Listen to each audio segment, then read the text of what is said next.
হুজুর, আমার প্রশ্ন হচ্ছে, কোরবান উপলক্ষে কনে বরপক্ষকে যে পশু দেয় বা বরপক্ষ জোর করে নিয়ে থাকে তা দিয়ে কোরবানি করা যাবে কি না?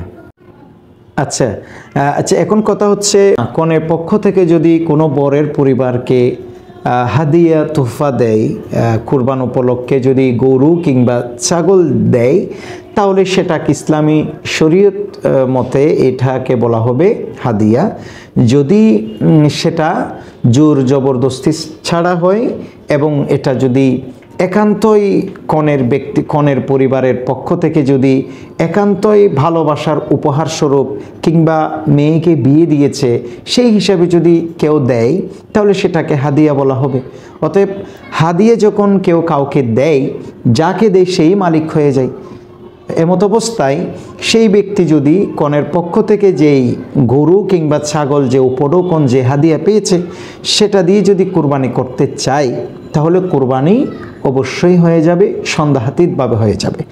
বাকি কথা হচ্ছে, এ ধরনের একটা যে প্রবণতা আমাদের সমাজে একটা চালু হয়েছে যে কনের পক্ষ থেকে প্রথম বৎসরে আপনার গরু দিতে হবে কিংবা ছাগল দিতে হবে, না দিলে তাকে কথা শুনতে হবে কিংবা জোরপূর্বক আদায় করা হচ্ছে, এটা কিন্তু হাদিয়ার মধ্যে পড়ে না। এটা হচ্ছে একান্তই জুলুম এবং এটা ভয়ঙ্কর পরিণতি এটার। নবী করিম সাল্লাল্লাহু আলাইহি ওয়াসাল্লামের তো জুলুমের ব্যাপারে তো অসংখ্য হাদিস আছে। এটা হকুল ইবাদের মধ্যে পড়ে যায়, অর্থাৎ এটা পরের হকের মধ্যে পড়ে যায়, এক রকমের ডাকাতির মধ্যে পড়ে যায়।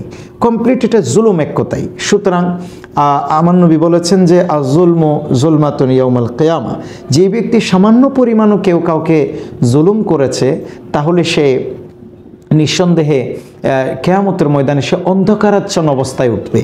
এমত অবস্থায় আসলে এই জুলুমের হারটাকে আমরা সমাজের মধ্যে কিন্তু ব্যাপক হারে প্রচলিত হয়ে যাচ্ছে। ও যদিও এটাকে আমরা হাদিয়া বলছি, আসলে তো সবখানে তো আর হাদিয়া নয়। এটা বেশিরভাগ ক্ষেত্রে জুলুম, বেশিরভাগ ক্ষেত্রে বরের পক্ষ থেকে জুলুমের শিকার হচ্ছে বলে সেই জুলুম থেকে বাঁচবার জন্য অনেক সময় এটা ঘুষের মতো করে দেয়া হচ্ছে, যাতে করে মানে আমরা আপনাদেরকে গরু দিচ্ছি, ছাগল দিচ্ছি, আপনারা তবু আমাদের মেয়েটাকে কিংবা আপনারা তবু আমার বোনটাকে একটু সুখে রাখেন, একটু ভালো রাখেন, তার সাথে একটু ভালো আচরণ করেন। বিষয়টা অনেকটা কিন্তু এরকম। তো এটা কিন্তু হারাম। কিন্তু এমনি এমনি কেউ যদি আমাকে একটা গরু দেয় কিংবা ছাগল দেয়, সেটাকে হাদিয়া বলে, বা আমি কাউকে যদি একটা গরু দিই কিংবা ছাগল দিই, সেটাকে হাদিয়া বলে। সেই হাদিয়া যখন যে যাকে দেয়, যার কাছে হাদিয়াটি হস্তগত হয়ে আসে, সে যেহেতু মালিক হয়ে যায়, তখন কিন্তু কুরবানি হয়ে যাবে।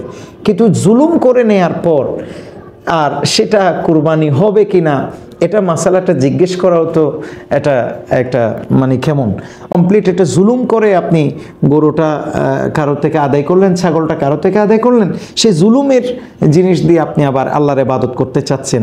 এটা অনেকটা এমন হবে যে ফসরাব দিয়ে অজু করার মতো, নাউজুবিল্লাহি মিন যালিক। তো ফসরাব দিয়ে অজু করলে কেউ কি পবিত্র হতে পারবে? কখনো হতে পারবে না, বরঞ্চ সে আরও নাপাক হয়ে যাবে।